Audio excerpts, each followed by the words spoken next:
as one of the top 3 fears that people face. So thank you for being a witness to someone else's fear and their pain and uncertainty. We're grateful that on our behalf you've been the face of love, the quiet listener, the reassuring heart for people that need to know that this is a place of support.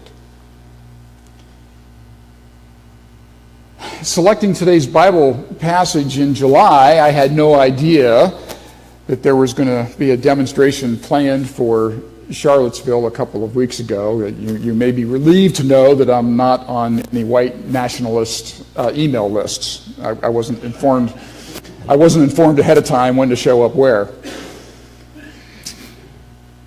But how does this 3,000-year-old story apply to such recent history?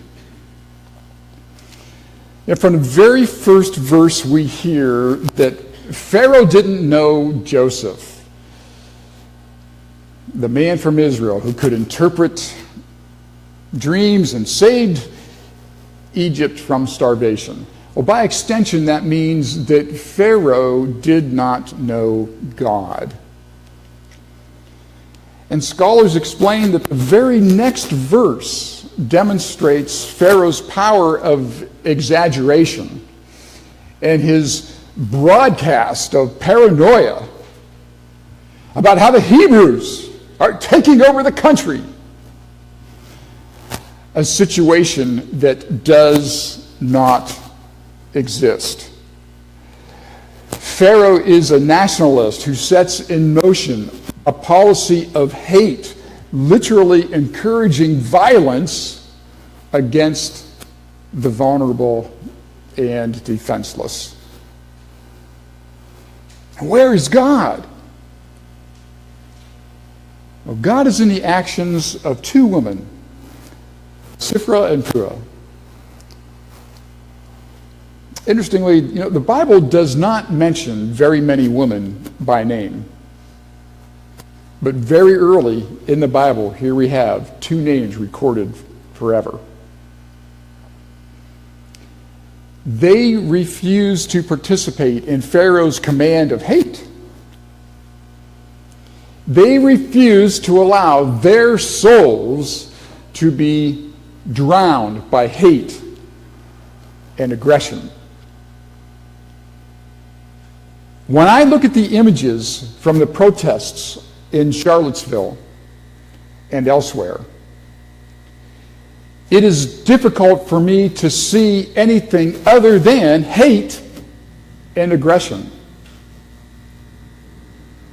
No matter how the guy in the foreground of this photo, Peter Shatanovic, tries to spin it, the slogans he was chanting is the same spew that dominated the rallies of 1930s Germany and racist rallies that have occurred all over the globe and probably even in Pharaoh's time.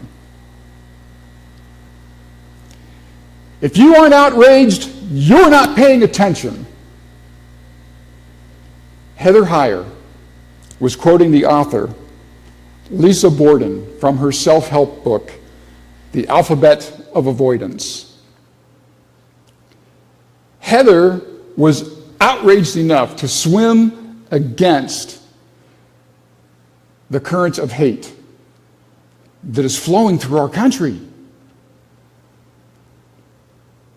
Divisions of hate and aggression still exist because racists cling to the notion of the justice of the Confederate cause, slavery, an institution of human degradation and economic injustice by its very existence, just like in the time of Pharaoh. The Twitter user Julius Goat had this to say about these torchbearers. Imagine if these people ever faced actual oppression.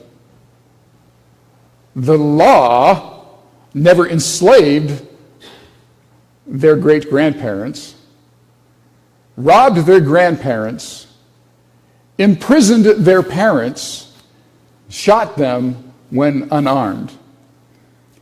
Their churches were never burned. Their lawns never decorated with burning crosses.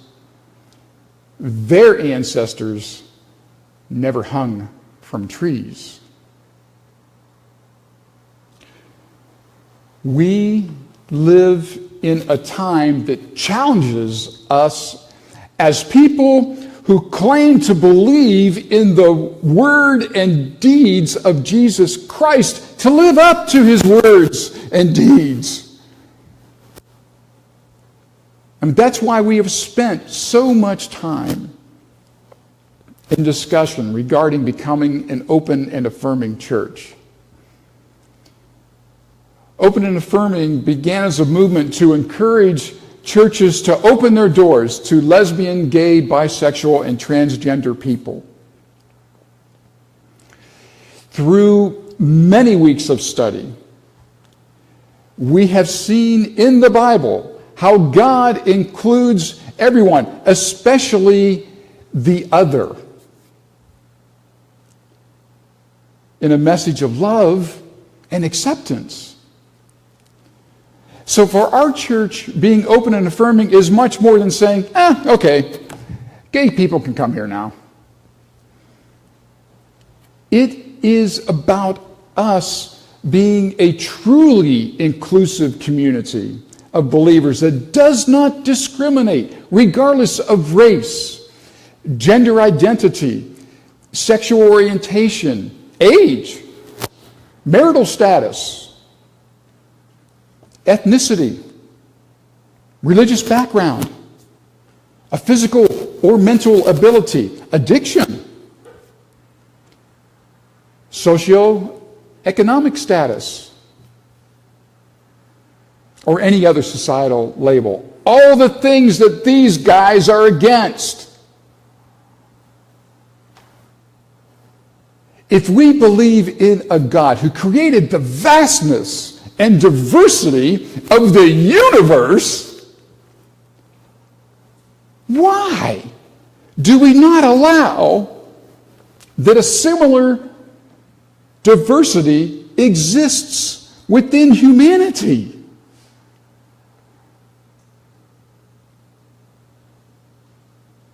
Where does Jesus give us the permission to be the ones? It's back in here in the New Testament, the small part.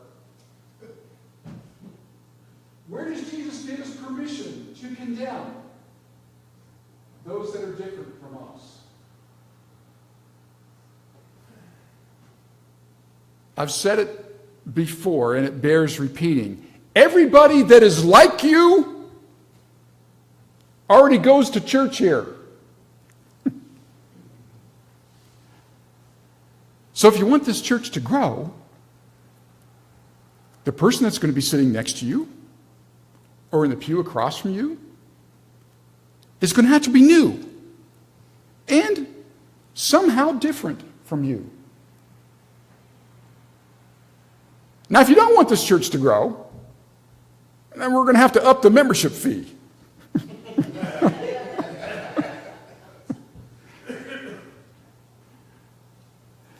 Looking at this photograph should make you very uncomfortable. It makes my skin crawl. And I made you look at it on purpose for this long.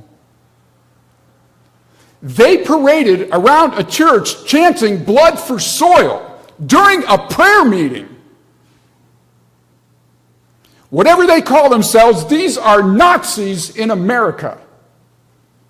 And what they don't realize is that as they are gasping for air, they too are drowning in Pharaoh's river of hate.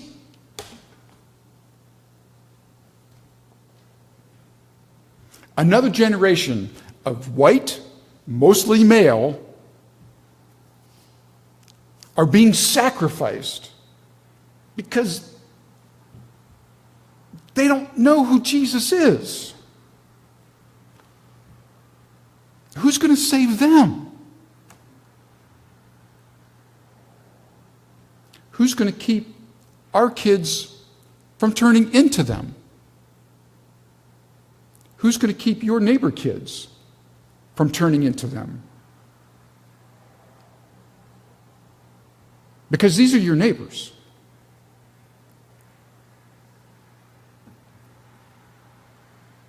You know, praying for groups like Life After Hate that I mentioned last week, to be able to rescue people from extremist groups, you know, that's one thing. But how about being that church that truly welcomes all? Not just in words on a page, but truly through our actions. You know, being an open and affirming church, a truly inclusive community of believers in the life and ministry of Jesus, will help us dispel so many myths about people who are labeled by society.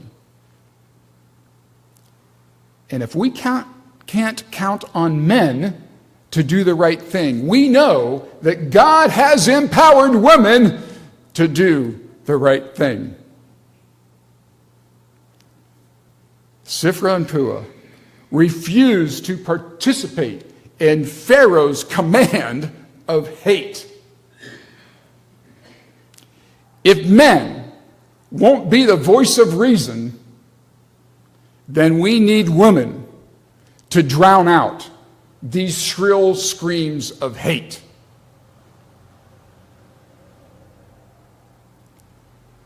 The author Lisa Borden lives and works by the African proverb, if you think you're too small to make a difference, try sleeping in a room with a mosquito.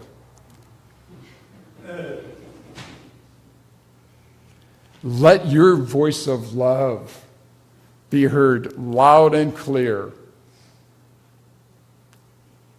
even in the darkest of nights. Amen.